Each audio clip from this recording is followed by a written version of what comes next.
Welcome to Global Education, Social Studies, Standard 9, Gujarat State Board of School Textbooks, Chapter 15, Drainage System. को पूरा यकीन है कि आपने अभी तक हमारे चैनल को सब्सक्राइब कर ही लिया होगा, और अगर नहीं करा होगा तो बहुत ही जल्दी आप सब्सक्राइब कर लीजिए। साथ में लाइक और शेयर भी करिए। जो भी आपके कमेंट्स हैं हमारे को लिख के दीजिए, हम आपके कमेंट्स ज़रूर पढ़ते हैं। और कुछ आपकी परेशानी है तो वो भी बताइए, कुछ आपको चाहिए है तो वो भी बताइए। ये जैसे आप देख रहे हैं कि ये एक रिवर है, ये हाइट में ऊपर से नीचे आ रही है। अगर आप लेफ़्ट साइड से देखें तो हाइट ज़्यादा है और राइट साइड पे हाइट कम है। तो लेफ़्ट साइड पर जो हम दिखा रहे हैं आपको वो ये है कि ये माउंटेन्स में से नीचे आ रही है। तो फर्स्ट स्टेज जो रहता है that is called as the upper stage, जहाँ पर सोर्स से रिवर शुरू होती है। सोर्स जो है इसका हम हिमालयाज़ ले लेते हैं, हिमालयाज़ की रिवर के सोर्स के हिसाब से ले लेते हैं कि सोर्स हिमालय में है, वहाँ से स्लोप से नीचे आ रही है रिवर। एंड ये अपर स्टेज में रहती है जब तक बहुत हैवी स्लोप रहता है। मिडिल स्टेज में थोड़ा स्लोप कम हो जाता है, और मिडिल स्टेज में जो है वो रिवर जिग जैग भी होती है, और वो मियंडर्स बनाती है। और मियंडर्स से जो होता है कि आपका सिल्ट जो लेके आती है ऊपर से, जो इरोड करके पहाड़ों को इरोड करके जो रॉक्स एंड सिल्ट फाइन मिट्टी लेके आती है, वो वहाँ पे डिपॉजिट कर देती है और वो टर्न्स बन जाते हैं वहाँ पे। तो वो उधर से उसके बाद में लो लैंड्स के ऊपर जाती है। मिडिल स्टेज के बाद में आ जाता है लोअर स्टेज। लोअर स्टेज में जो है एस्चुरी या डेल्टा बनाती है रिवर। अगर डेल्टा बनाएगी तो वो जो है काफ़ी सारी ट्रिब्यूटरीज़ या डिस्ट्रीब्यूटरीज़ में डिवाइड हो जाएगी और ट्रायंगुलर शेप बनाएगी, जिस तरीके से सुंदरबन है बंगाल में। काफ़ी सारा सुंदरबन जो है बांग्लादेश में भी आता है, कुछ पार्ट बंगाल में भी आता है। तो ये एक पार्ट है इसका रिवर के बारे में जो हम आपको बता रहे हैं। आप लोग सब ने कभी न कभी अपनी लाइफ में वाटर साइकिल तो ज़रूर देखा होगा। तो चलिए हम आपको वापस वाटर साइकिल से ही स्टार्ट करते हैं। ये वाटर साइकिल में सबसे बॉटम में आप देख रहे हैं कि सी है।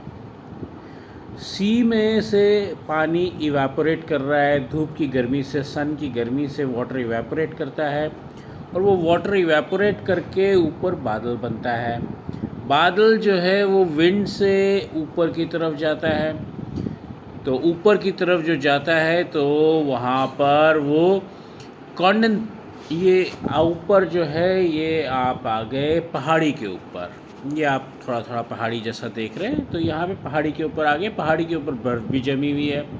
ये अब आप केस ले लीजिए कि सी से पानी उठा और ऊपर गया, डायरेक्शन ऑफ विंड की वजह से हिमालयस पे गया, हिमालय पे बर्फ़ जमी हुई थी, वहाँ पे ठंडक में कंडेंसेशन हुआ और बरसात हुई।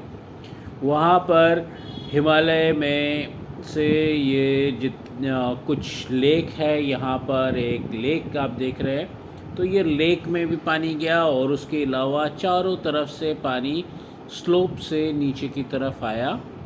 अब कई जगह से लेक से जो है ये जितनी भी लेक या पॉन्ड जो भी थे वहाँ पे, वहाँ से छोटी छोटी रिवर्स स्टार्ट हुई, और वो रिवर्स आपस में मिलने लगी। यहाँ पर ये आप देख सकते हैं कि दो रिवर मिली हैं यहाँ पर, दो डिफरेंट, एक आइस वाली जगह से, एक चैनल फ्लो वाली जगह से रिवर आ रही है, और ये दोनों आपस में वाई फॉर्म में मिल रहे हैं और फिर नीचे आ रहे हैं। तो नीचे जब आ रहे हैं तो ये वापस पूरा का पूरा रास्ता ये समुद्र तक जा रहे हैं। ये आपका वाटर टेबल हो गया। नीचे ग्राउंड वाटर भी है, स्लोप भी है, सब कुछ है। ये आपको थोड़ा बहुत आइडिया लग गया जो आपने बचपन से लेके आज तक पढ़ा था वाटर टेबल के बारे में।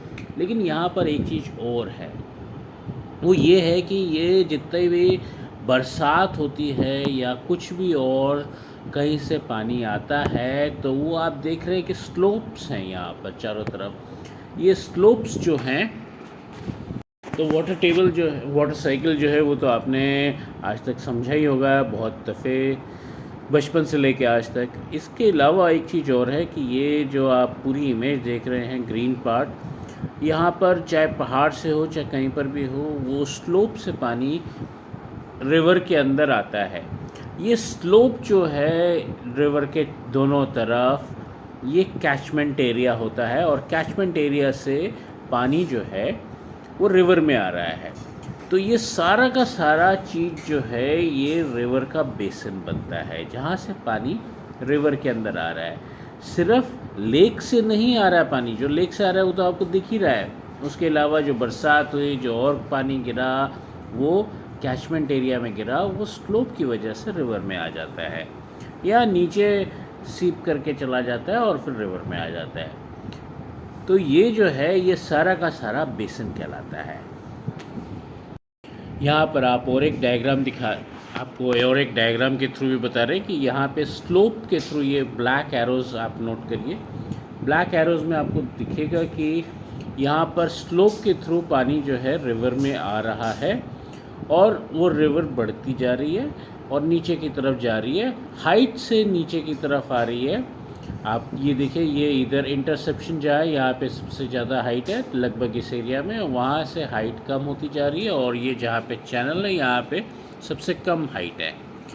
तो ये रिवर ऊंचाई से नीचाई की तरफ आ रही है। एंड ब्लैक एरोस को आप नोट करिए, जो बरसात हो रही है, ये आप बरसात भी देख रहे हो, प्रेसिपिटेशन, वो बरसात से जो पानी है वो ब्लैक एरोस की तरफ से स्लोप की होते हुए नीचे रिवर में आ रहा है। तो ये सारा का सारा बेसिन जो है रिवर का, वो ग्रीन पार्ट जितना भी है वो सारा बेसिन बन जाता है रिवर का।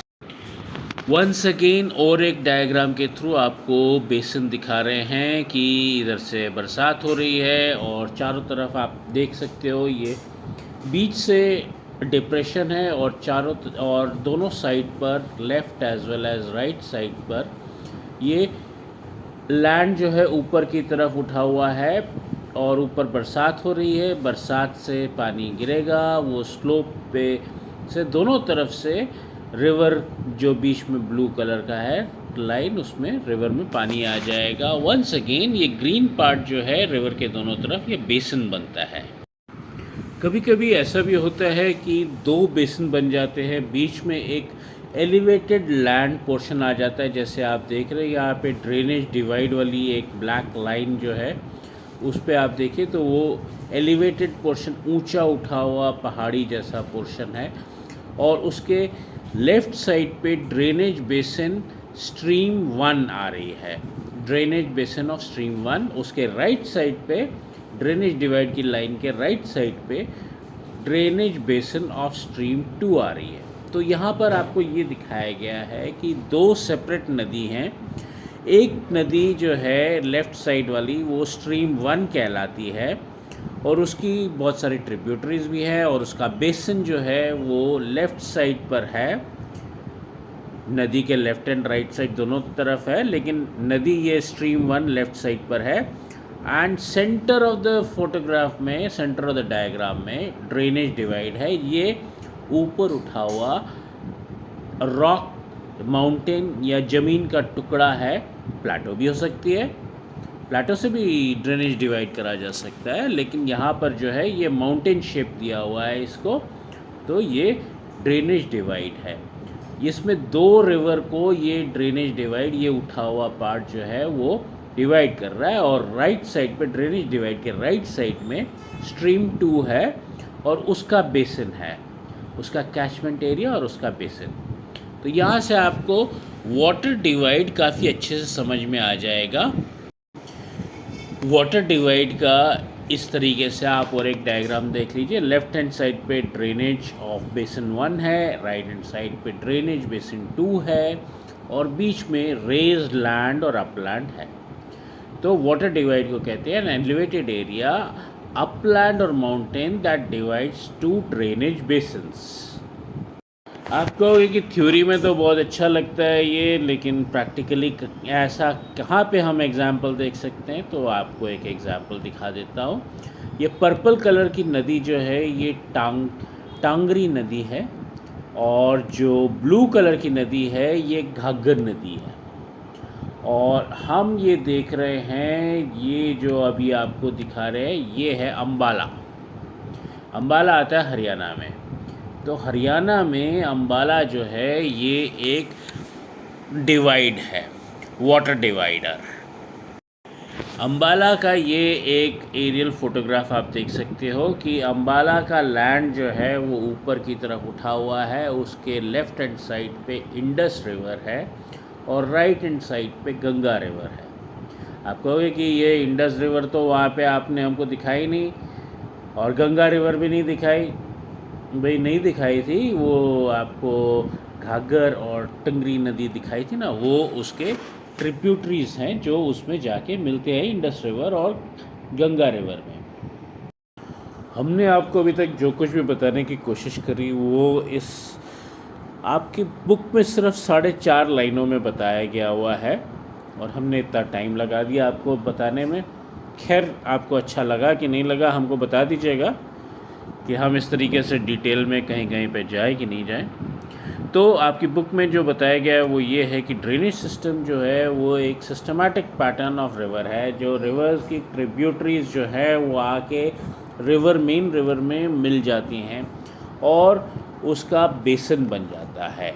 एक पहले तो बहुत सारे ट्रिब्यूटरीज आके एक सिंगल रिवर में मिल जाती हैं। जो बड़ी रिवर होती है उसमें छोटी छोटी नदियाँ आके मिल जाती हैं और ये पानी आगे चलता है और ये जाके एक जलाशय में, जो कि सी बहुत बड़ा वाटर रिजर्वर है, जो सी भी हो सकता है, लेक भी हो सकती है, इस तरह का कोई बड़ा रिजर्वर या डेजर्ट में जाके एंड हो जाता है।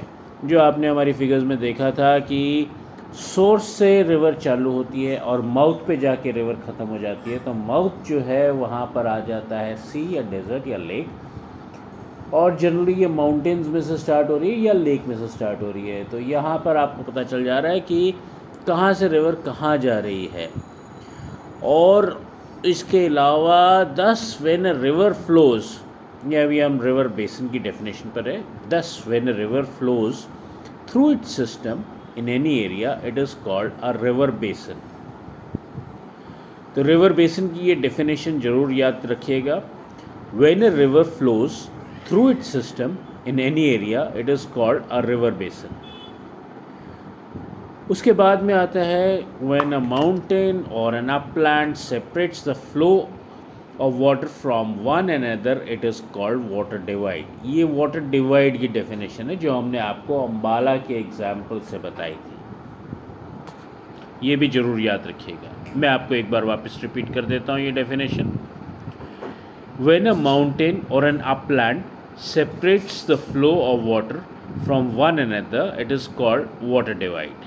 तो अगर हम अभी तक की ये 4.5 लाइनों का अगर हम समराइज़ करें तो इसमें वाटर बेसिन आता है। वाटर बेसिन एक बहुत बड़ा लैंड मास होता है जो स्लोप करता है टुवर्ड्स द रिवर, अगर रिवर ना सही तो उसकी ट्रिब्यूटरीज के ऊपर की तरफ स्लोप करता है और उसकी ट्रिब्यूटरी में पानी जाता है।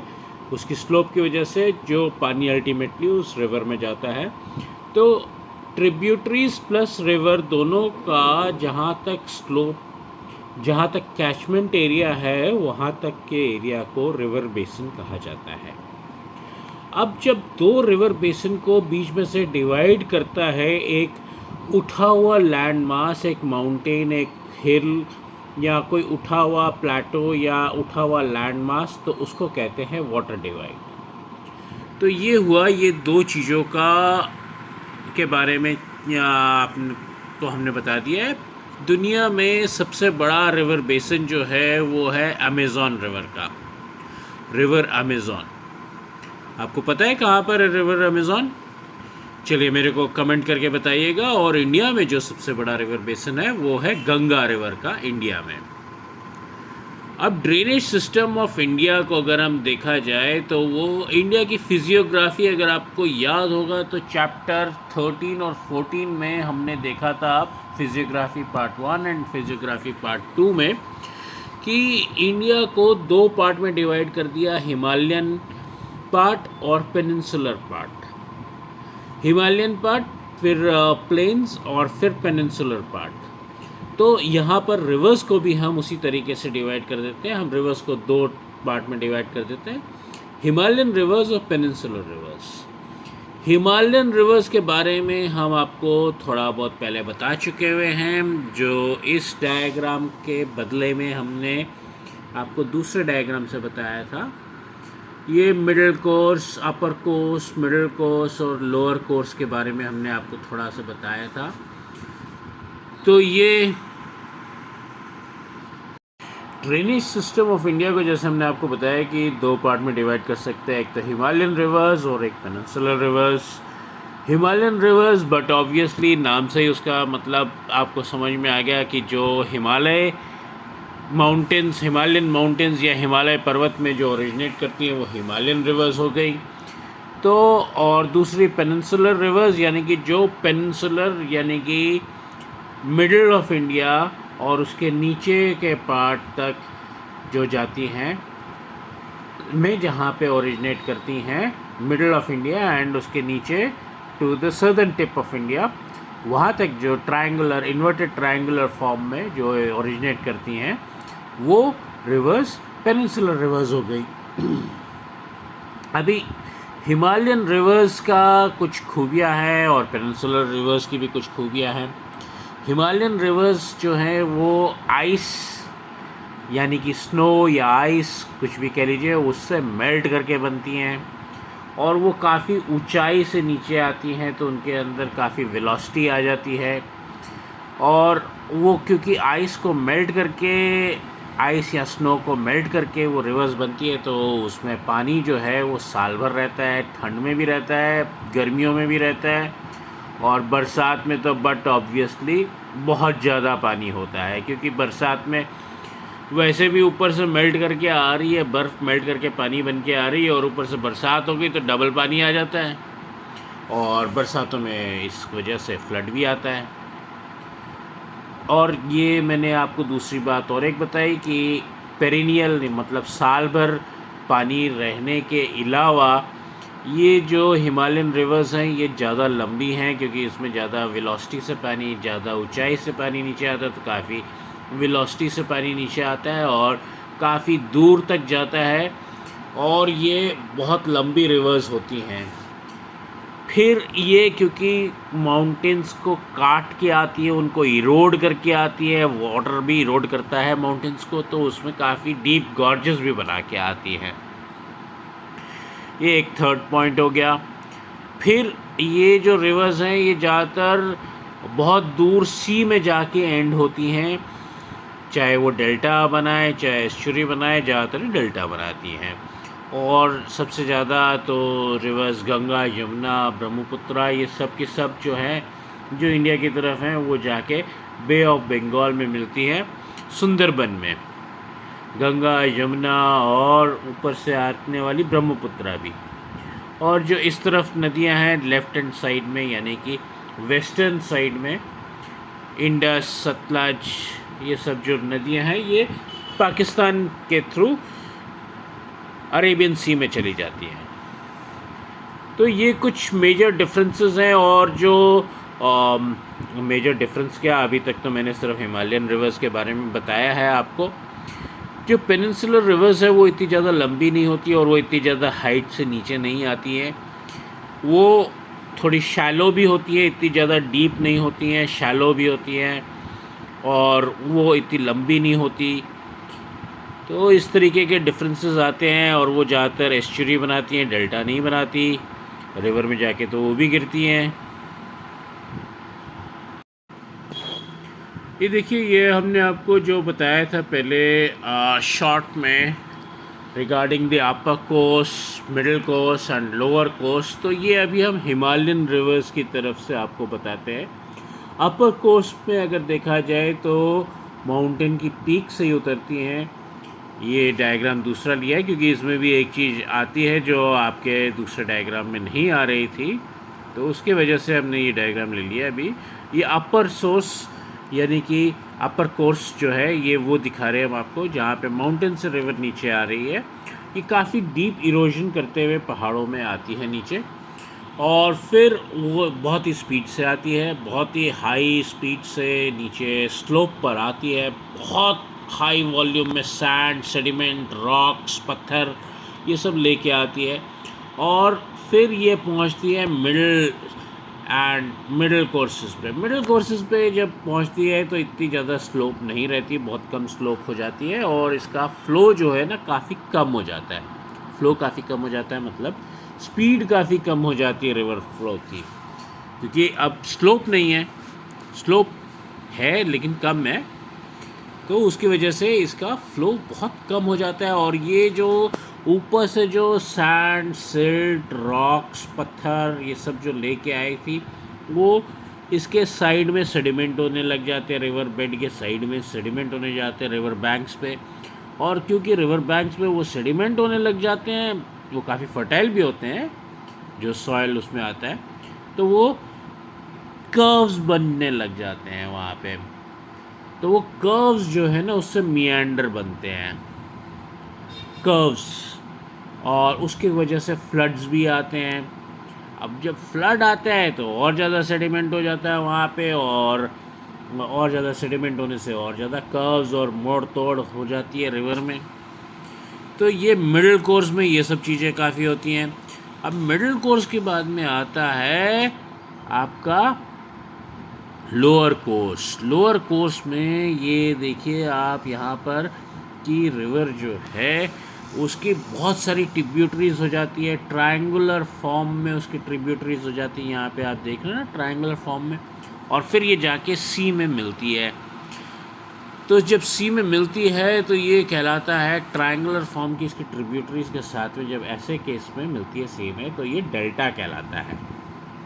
ये बहुत ही फर्टाइल लैंड होता है, यहाँ पे बहुत सारा सॉयल सेडिमेंट हो जाता है और बहुत ही फर्टाइल लैंड होता है। ये सॉयल जो है ऊपर पहाड़ों से आया हुआ है और रिवर बेड में साइड से इसके बेसन से जितना भी स्लोप है वहाँ से आया हुआ सॉयल है। तो ये बहुत ही फर्टाइल लैंड है। और ये रिवर्स जो हैं, ये एक चीज़ मैंने आपको पहले बता दी थी कि काफ़ी डीप होती है, गॉर्जस कट करती है, मियांडर्स भी बनाती हैं, और फिर ये जाके डेल्टा वगैरह बना के समुद्र में, सी में चली जाती हैं। तो ये बहुत deep perennial source of water है इनके पास। पेरिनियल सोर्स ऑफ वाटर क्या है? ये ऊपर में आइस या स्नो कैप्ड माउंटेन्स जो हैं, ये इनका पेरिनियल सोर्स ऑफ वाटर है। और बरसातों में तो बरसात की वजह से, मानसून की वजह से बहुत ज़्यादा पानी आ जाता है तो फ्लड वगैरह भी आते हैं। और इनकी काफ़ी सारी ट्रिब्यूटरीज होती हैं, डेल्टा फॉर्म करती हैं, बहुत लंबी रिवर होती हैं, प्लेन्स में भी जाती हैं, जैसे नॉर्दर्न प्लेन्स वहाँ पर भी जाती हैं। और मैं इंडिया की बात कर रहा हूँ, इसमें इंडिया की हिमालयन रिवर्स की बात कर रहा हूँ, तो वो नॉर्दर्न प्लेन्स में भी जाती हैं। और ज़्यादातर ये इंडिया में जो इनका फ़्लो है वो टॉप से, मतलब नॉर्थ से साउथ की तरफ है एंड वेस्ट से ईस्ट की तरफ है। अगर हम गंगा, यमुना ये सब लेते हैं तो वेस्ट से ईस्ट की तरफ है एंड नॉर्थ से साउथ की तरफ है, ऊपर से नीचे की तरफ आती हैं। तो इन दैट वे ये चलती हैं। और अगर अब हम इसके बाद में आते हैं पेनिनसुलर रिवर्स के ऊपर। पेनिनसुलर रिवर्स जो हैं वो सीजनल होती हैं, वो रेन के ऊपर डिपेंड करती हैं। जब रेन का सीज़न आता है तभी उसमें फ़्लो आता है। और उसके बाद में, रेन्स के बाद में काफ़ी सारी नदियाँ तो बिल्कुल सूख जाती हैं। हिमालयन नदियों की तरह नहीं है, उनके पास स्नो कैप्ड माउंटेन्स है कि वो सर्दी और गर्मी सब मौसम में पानी उनके ऊपर से पिघल के नीचे आता है। तो ये काफ़ी शैलो होती है। और इंडिया की फिजियोग्राफी देखी जाए तो ये ज़्यादातर पेनिनसुलर रिवर्स वेस्टर्न घाट से ओरिजिनेट करके ईस्ट की तरफ जाके बे ऑफ बंगाल में गिरती हैं। और ये वेस्टर्न घाट्स जो हैं ये इनका वाटर डिवाइड बनते हैं। तो ये था जनरली आपके पेनिनसुलर रिवर्स के बारे में। आपको पिछले चैप्टर में मैंने बताया था कि कुछ रिवर्स हैं जो, खैर अभी एक चीज़ और बता देता हूँ। पेनिनसुलर रिवर्स ज़्यादातर वेस्ट से ईस्ट की तरफ फ़्लो करती है।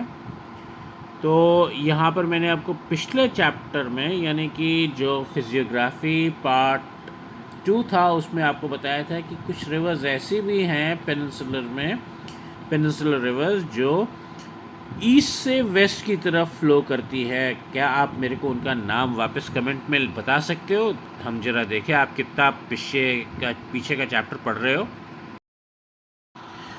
आपने अभी तक बेसिन समझ लिया, बेसिन के अलावा वाटर डिवाइड समझ लिया, और हिमालयन रिवर्स और पेनिनसुलर रिवर्स समझ लिया। लेकिन ड्रेनेज सिस्टम का एक पैटर्न भी होता है, किस तरीके से रिवर्स और उसके ट्रिब्यूटरीज शेप ले रही हैं, उसका एक पैटर्न भी होता है। चलिए आइए वो पैटर्न देखते हैं हम। ये पैटर्न भी 4 तरीके के होते हैं। एक होता है डेंड्रिटिक पैटर्न, एक होता है ट्रिलिस पैटर्न, एक होता है रेक्टेंगुलर पैटर्न, और चौथा होता है रेडियल पैटर्न। चलिए एक एक करके हम देखते हैं इसके पैटर्न्स। सबसे पहला पैटर्न जो है वो होता है डेंड्रिटिक पैटर्न। डेंड्रिटिक पैटर्न का अगर आपको सिंपली देखना है तो आप समझिए राइट हैंड साइड की पार्ट जो है वो एक ब्रांच है, एक ट्री है, ट्री के ऊपर ब्रांचेस हैं और सब ब्रांचेस हैं। तो ये पैटर्न अब आप देखिए, अब ये रियल उसमें देखिए, बेसिन में जाके देखिए, बीच में आपको बड़ी रिवर दिख रही है और उसके चारों तरफ छोटी छोटी ट्रिब्यूटरीज दिख रही है। तो वो छोटी छोटी ट्रिब्यूटरीज पानी ला के ये बड़ी वाली रिवर में डाल रही है।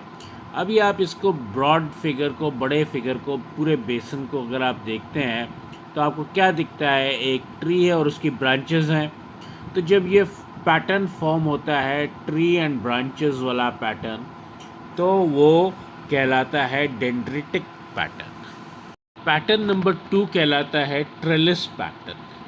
ट्रेलिस पैटर्न में क्या होता है कि रॉक्स जो होती हैं वो अलग अलग टाइप की रॉक्स होती है। रॉक्स के बीच में या वो ऊपर नीचे रॉक्स होती हैं, तो रॉक्स के बीच में जो वीकर सेक्शन रहता है रॉक्स का, वहाँ पर एक स्ट्रीम बन जाती है पानी की, और वो स्ट्रीम जो है वो उस रॉक को इरोड कर देती है। और जब वो रॉक को इरोड करती है तो वहाँ पर एक पूरी स्ट्रीम बन जाती है पानी की। तो वो स्ट्रीम अभी आप ये देख रहे हैं, ये येलो पार्ट में ग्रीन कलर की स्ट्रीम बनी हुई है। येलो पार्ट ऊपर से स्लोप डाउन करके नीचे सी की तरफ आ रहा है। उसमें लेफ़्ट एंड राइट में आप देखिए स्ट्रीम्स बिल्कुल पैरेलल जैसी स्ट्रीम्स बनी हुई हैं। तो ये एक नेट का शेप दे देता है और रिवर और उसके ट्रिब्यूटरीज़ को टोटली नेट जैसा शेप देने वाला ये बनता है। अगर आप इसको दूसरे फिगर में देखें जो लेफ़्ट हैंड साइड पर है, यही चीज़ को आप ऊपर से नीचे की तरफ आ रहा है, नीचे की तरफ सी है और ऊपर की तरफ में से आ रही है रिवर, तो ये राइट एंगल्स पे तकरीबन जा रही होती है। और ये रॉक्स को के ऊपर ये जो वीकर सेक्शन है रॉक्स का, वहाँ पर ये इरोड करके परपेंडिकुलर सा वो बना देती है, स्ट्रीम्स बना देती हैं और नेट फॉर्म्स बना देती हैं।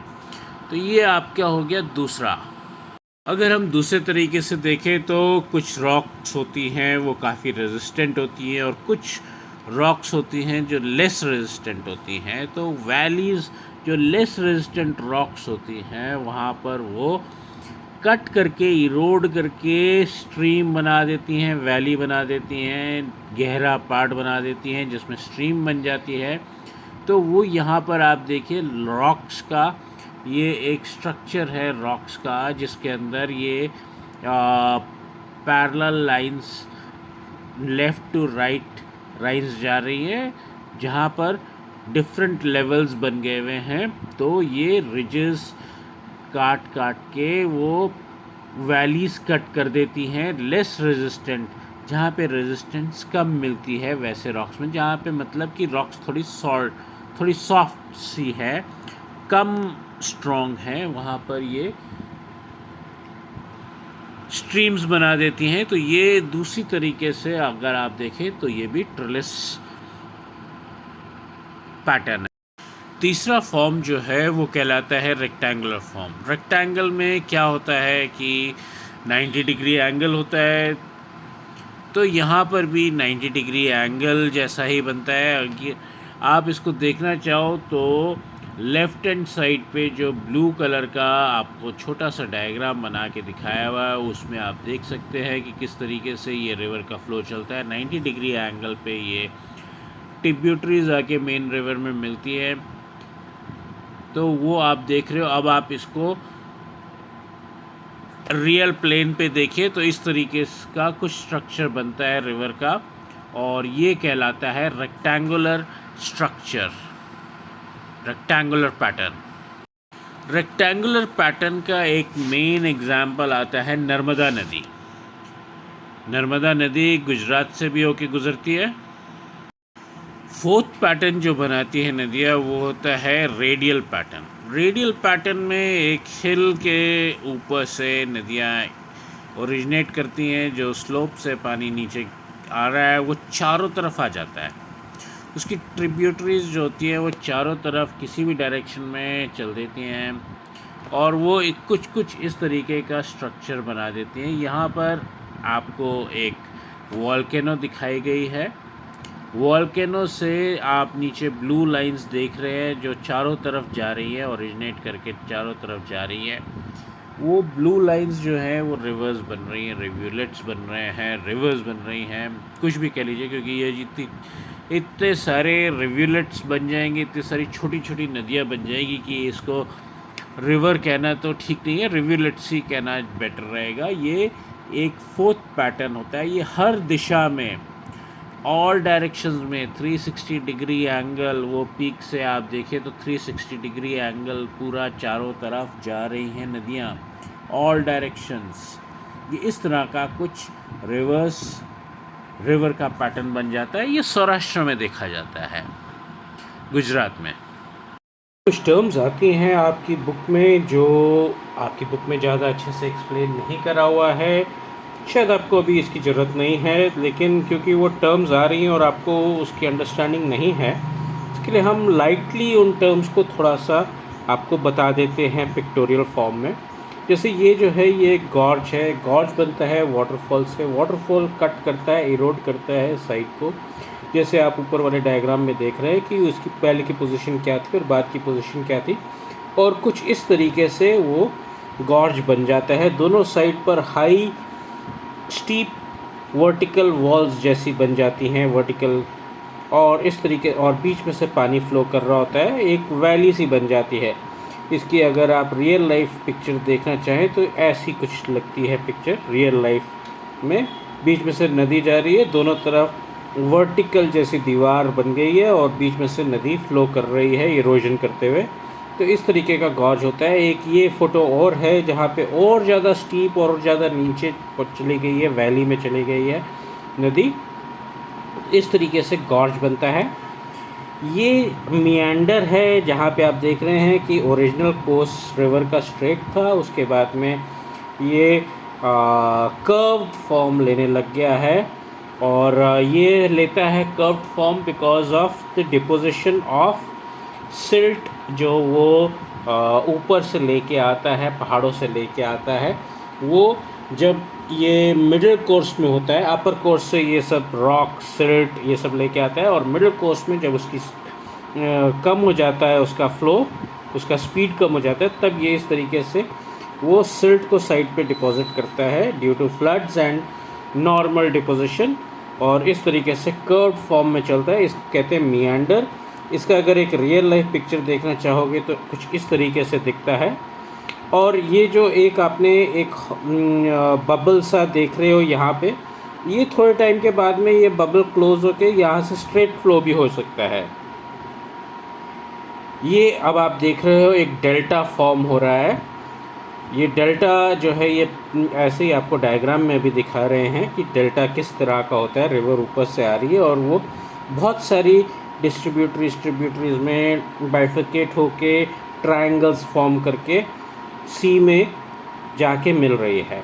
अगर आप रियल लाइफ सिचुएशन देखो तो डेल्टा इस तरीके का होता है। ये इंडिया का गंगा ब्रह्मपुत्र डेल्टा का है, जो वेस्ट बंगाल एंड बांग्लादेश के बीच में डेल्टा फॉर्म हो रहा है। आप देख सकते हैं कि कैसे छोटे छोटे आइलैंड्स भी बन गए हैं वहाँ पे डेल्टा फॉर्मेशन के दौरान। तो ये एक डेल्टा फॉर्मेशन है। ये उसी का एक दूसरा पिक्चर है। गंगा ब्रह्मपुत्र का डेल्टा जो वेस्ट बंगाल एंड बांग्लादेश में पड़ रहा है। अब ये जो है ये डेल्टा और एस्चुरी के बीच में डिफरेंस है। डेल्टा आप लेफ़्ट साइड पे देख सकते हो कि डेल्टा जब रिवर सी में मिलती है तो डेल्टा इस तरीके से फॉर्म होता है, और एस्चुरी जो है वो स्ट्रेट पानी सी में चला जाता है और वहाँ पर एक वाटर बॉडी बन जाती है। Delta is a land form and estuary is a water body. ये मेन डिफरेंस होता है डेल्टा और एस्चुरी का। डेल्टा लैंड में बनता है, एस्चुरी वाटर बॉडी है, पानी में बनती है। ये आपका एक रिवराइन आइलैंड है, जो कि आप ऐसा कह सकते हो कि रिवर में भी आइलैंड होते हैं। तो रिवराइन आइलैंड है एक, जो चारों तरफ से रिवर से घिरा हुआ है, रिवर के पानी से घिरा हुआ है, और बीच में एक लैंड मास है। फिर ये एक ग्लेशियर है जो आप देख सकते हो कि ऊपर पहाड़ों से बर्फ़ जो है वो नीचे आ रही है in the form of a river. एक रिवर की तरह ये लग रहा है आपको। ये जो है अपने खुद के वेट से, ये बर्फ़ तो वहाँ पे पहाड़ों में सालों से गिर रही है, रोज़ गिरती है, तकरीबन रोज़ ही गिर जाती है। ज़रूरी नहीं कि हर रोज़ गिरती है, 365 दिन गिरती है, लेकिन बहुत दिन गिरती है साल भर में, और over a period of years ये गिरती आई है। तो ये बर्फ़ ज़रूरी नहीं कि आज की नई बर्फ़ है, ये बहुत पुरानी बर्फ़, कई साल, कई दशक, कई डिकेड्स, कई सेंचुरीज़ पुरानी बर्फ़ भी है, जो अपने ही वेट से नीचे धंस के आइस बन जाती है और अपने ही वेट से वो नीचे की तरफ स्लोप पे फ्लो करने लग जाती है, और ये एक रिवर का फॉर्म ले लेती है, river of ice and snow. तो ये होते हैं ग्लेशियर। ये आप और एक फ़ोटो देख सकते हो ग्लेशियर की, जहाँ पे आपको दिख रहा है कि ये पहाड़ है और पहाड़ों के बीच में से ग्लेशियर जो है like a river of snow and ice flow कर रहा है। ये बहुत धीरे धीरे चलता है, ऐसा नहीं कि बहुत तेज़ चलता है, बहुत धीरे धीरे चलता है ग्लेशियर। ये आप एक लेक देख रहे हो, लेक में आप देख रहे हो कि ग्लेशियर से भी पानी आ रहा है साइडों से। पहाड़ों के बीच में ये लेक है, और लेक के बीच में एक आइलैंड भी है, और बीच से लेक इतनी ज़्यादा डीप नहीं है, शैलो है, क्योंकि पानी में से आपको लैंड नीचे का दिख रहा है, तो इतनी ज़्यादा डीप नहीं है ये लेक सेंटर की तरफ करके, और इसमें ग्लेशियर से पानी आए जा रहा है। तो ये कुछ चीज़ें हैं जो आपको अभी आगे काम लगेंगी इस चैप्टर में, जो मैंने आपको अभी से बता के रख ली, ताकि तब हमको डिटेल में ना जाना पड़े और आपको जल्दी जल्दी चैप्टर के बारे में बताते चलें। फिर अगर हम लेफ़्ट टू राइट लेते हैं यहाँ पर, तो हिमालयन रिवर्स में 3 रिवर ही मेन हैं। एक तो हो गई इंडस रिवर, जिससे इंडस वैली सिविलाइजेशन और इंडिया का नाम भी आता है। तो इंडस रिवर सबसे लेफ़्ट की तरफ है। इंडस रिवर को आप सिंधु रिवर भी कह सकते हो। Sindhu and Indus are one and the same. तो सबसे लेफ़्ट में सिंधु रिवर है, बीच में जाके गंगा रिवर है, और तकरीबन राइट साइड पर ऊपर, अगर हम ऊपर की तरफ से देख रहे हैं, जहाँ पे चाइना के मैप में जो तिब्बत था पहले, तिब्बत से ये तीनों रिवर ओरिजिनेट कर रही हैं। तो सबसे ऊपर में आती है सिंधु, जो ऊपर से होके लेफ़्ट साइड की ओर, यानी कि वेस्टवर्ड, पहले नॉर्थवर्ड देन वेस्टवर्ड फ्लो करके जा रही है। फिर आती है गंगा रिवर, जो बीच में, इंडिया के बीच में आके नीचे की तरफ आके वेस्ट साउथ की तरफ आके ईस्ट की तरफ फ्लो करती है। और तीसरी रिवर जो है वो आती है ब्रह्मपुत्र रिवर, जो तिब्बत से ही चलती है, और तिब्बत से पूरा तिब्बत होके, चाइना होके, ये फिर इंडिया में अरुणाचल प्रदेश से एंटर करके, इंडिया से होती हुई, आसाम वगैरह से होती हुई, नॉर्थ ईस्टर्न स्टेट से होती हुई बांग्लादेश में एंटर करती है, वहाँ पे ये गंगा से मिलती है। तो अगर हिमालयन रिवर सिस्टम के बारे में हम बात करते हैं, तो उसमें मेन रिवर्स 3 ही हैं, इंडस यानी कि सिंधु, गंगा और ब्रह्मपुत्र। अब आप कहोगे यहाँ पे नदियाँ तो इतनी सारी हैं, लेकिन वो हम 3 ही रिवर क्यों बोल रहे हैं? तो ऐसा है कि जितनी भी रिवर्स आपस में मिल रही हैं, उनका संगम हो रहा है, तो वहाँ पर जो है बहुत सारी ट्रिब्यूटरीज आकर मिलती हैं। एक रिवर में बहुत सारी छोटी छोटी या बड़ी बड़ी नदियाँ आकर मिलती हैं, उनकी ट्रिब्यूटरीज आकर मिलती हैं, और वो सारा मिलके एक सिस्टम बनता है। जैसे अगर आपको एक एग्जांपल दूँ तो सिंधु रिवर यानी कि इंडस रिवर के सिस्टम में आपको कितनी नदियाँ दिख रही हैं? Sindhu river, Jhelum river, Chenab river, Ravi river, Sutlej, Beas, ऐसे कितनी सारी रिवर है। तो ये सारी की सारी रिवर्स मिलके एक सिस्टम बनती है और वो कहलाता है इंडस या सिंधु नदी। और वैसे ही जो गंगा का सिस्टम है उसमें आप देखिए कितनी सारी नदियाँ मिल रही हैं। गंगा, यमुना, चंबल, बेटवा, सोन, घाघरा, गंडक, कोसी। तो इस तरीके से ये इतनी सारी रिवर्स मिल कर के एक सिस्टम बना रही है जो गंगा रिवर सिस्टम कहलाता है। वैसे ही जो ब्रह्मपुत्र नदी है वो ओरिजिनेट करके उसमें भी बहुत सारी नदियाँ मिल रही हैं, क्योंकि वो तिब्बत और चाइना के थ्रू फ्लो कर रही है, तो वहाँ पर उसके अंदर काफ़ी सारी नदियाँ मिल रही हैं। और बहुत सारी और जो नदियाँ मिल रही हैं उनकी आगे ट्रिब्यूटरीज भी हैं जो आगे मिल रही हैं। सिर्फ यही नहीं है, वो चीज़ गंगा में भी है और इंडस रिवर में भी है कि उन सारी रिवर्स की आगे ट्रिब्यूटरीज भी मिल रही है। वो सारी ट्रिब्यूटरीज मिलकर जो एक रिवर बनती है उसको कहते हैं रिवर सिस्टम। तो यहाँ पर रिवर्स का सिस्टम का डेफिनेशन जो है वो आ जाता है, when a large river and her many tributaries meet they form a pattern which is called a system. तो सबसे पहले हम लेते हैं इंडस रिवर यानी कि सिंधु रिवर को। सिंधु रिवर सिस्टम में कौन सी नदियाँ आती हैं? मेन नदी अगर इसमें देखा जाए तो कौन सी आती है?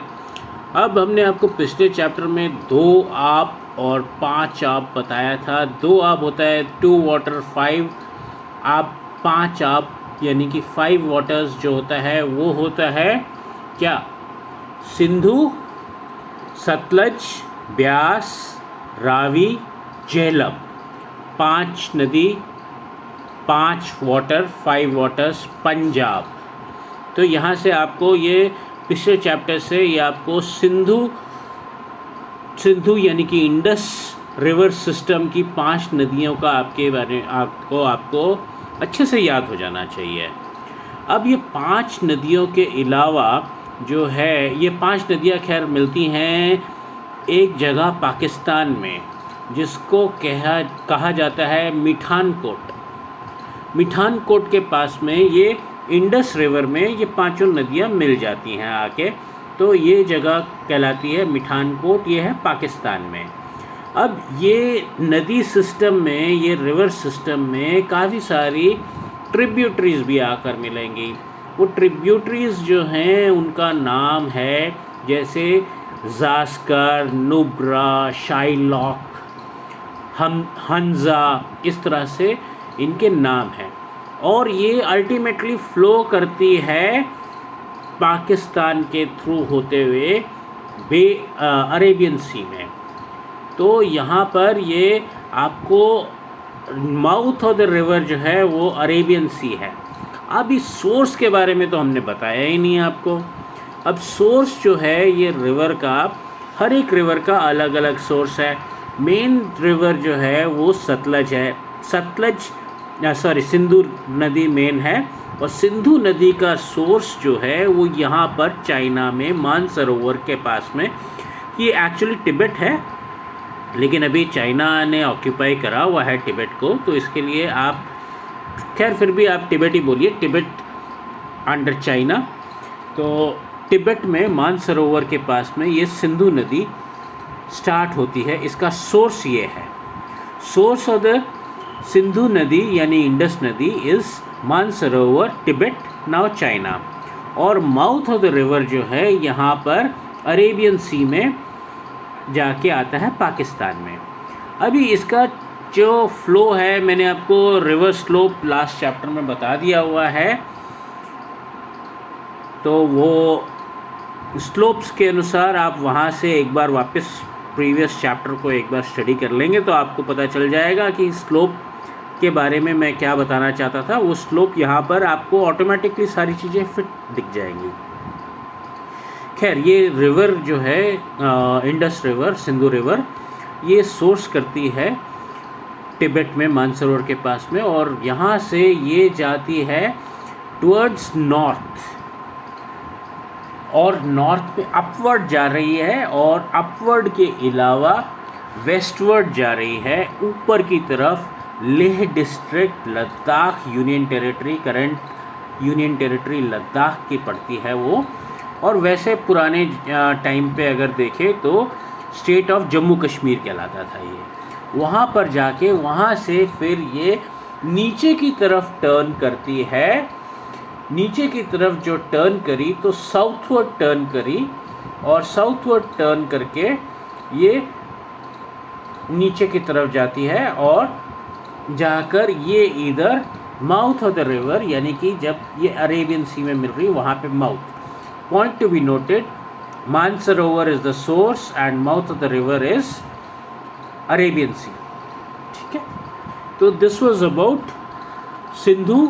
और ये रास्ते में बहुत सारे गॉर्जेस भी बनाती है, बहुत सारे डिफ़िकल्ट गॉर्जेस बनाती है, और बहुत सारे माउंटेनियस रीजन से होते हुए चलती है। और इसका बेसन जो है पूरा का पूरा, ये जम्मू कश्मीर, ये सारा का सारा इसका बेसन आता है इस नदी का। जम्मू कश्मीर, पंजाब, पाकिस्तान में भी इसका बेसन है। तो ये सारा का सारा इसका बेसन है, और ये रिवर सिस्टम कहलाता है इंडस रिवर सिस्टम या सिंधु रिवर सिस्टम। कुछ इम्पॉर्टेंट फैक्ट्स अगर हम बताएं आपको सिंधु यानी कि इंडस रिवर के बारे में, तो ये 2900 किलोमीटर्स लॉन्ग है। 1960 में एक ट्रीटी करी गई थी पाकिस्तान के साथ में, सिंधु वाटर डिस्ट्रीब्यूशन ट्रीटी, और उसके अनुसार जो है इंडिया सिर्फ 20% ऑफ द वाटर इसका यूज़ कर सकता है। Punjab, Haryana, south west parts of Rajasthan में इरिगेशन जो है वो इसी सिंधु नदी और उसके जो ट्रिब्यूटरीज़ हैं जैसे सतलज, रवि, ब्यास, इन सब नदियों के पानी से, यानी कि सिंधु रिवर यानी इंडस रिवर सिस्टम की वजह से ही पॉसिबल हुई है। और एक और बहुत बड़ी फैक्ट है कि जो इंडस वैली सिविलाइजेशन हुई थी वो भी इसी रिवर के साथ में हुई थी। वो आपकी बुक में नहीं मेंशन है, लेकिन मैं आपको वैसे बता रहा हूँ। ये जो आपको इंडिया और तिब्बत अभी ऑक्यूपाइड बाय चाइना है, तो ये जो आपको इंडिया और तिब्बत के बॉर्डर के पास में वाई शेप दिख रहा है, ये एक भागीरथी नदी है और एक अलकनंदा नदी है। ये भागीरथी और अलकनंदा नदी इमर्ज करती हैं गंगोत्री एरिया में। ये एरिया कहलाता है गंगोत्री। ये यहाँ से इमर्ज करके ये आपस में मिलती हैं। ये वाई शेप जो है यहाँ पर जाके ये मिल जाती है। ये जगह कहलाती है देवप्रयाग। देवप्रयाग आता है उत्तराखंड में। और यहाँ पर अभी इसका अपर कोर्स है, यानी कि स्लोप है, बहुत तेज़ी से चल रही है नदी।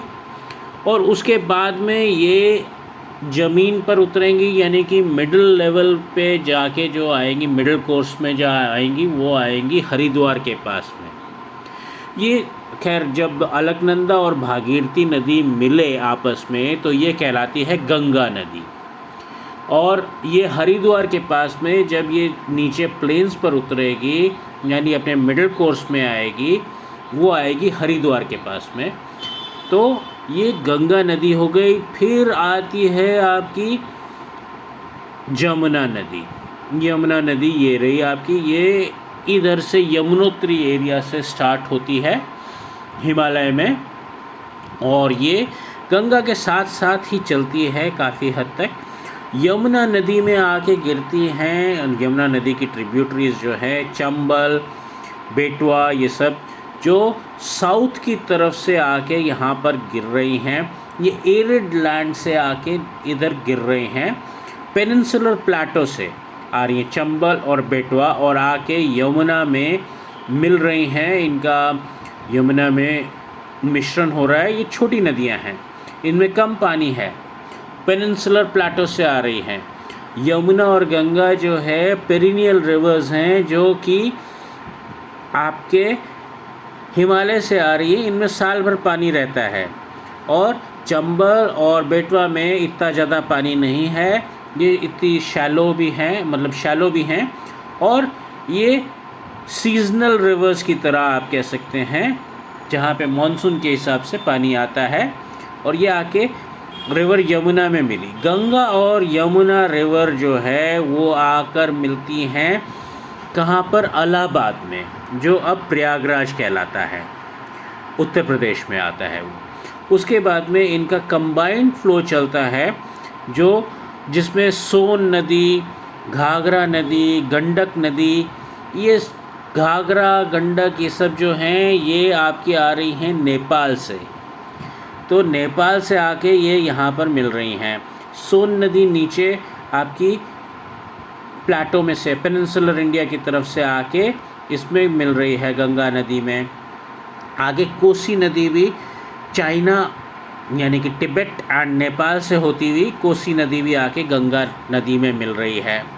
और फिर यहाँ पर वेस्ट बंगाल में गंगा नदी बाइफरकेट कर रही है दो पार्ट्स में। एक पार्ट जो है वो इंडिया में रह जाता है, वेस्ट बंगाल में, उसका नाम है भागीरथी।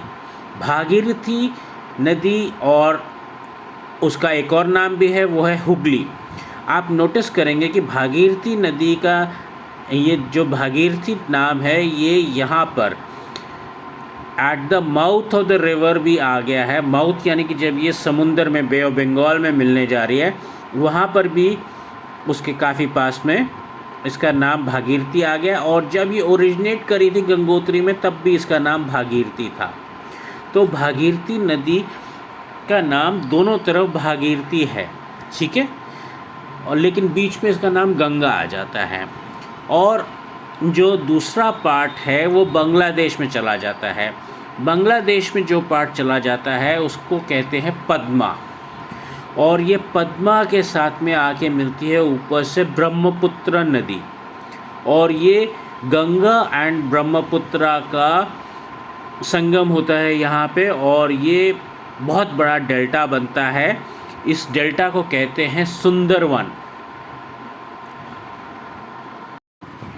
गंगा और ब्रह्मपुत्र नदी जब बांग्लादेश में जाकर मिलते हैं तो इसका नाम पड़ता है मेघना।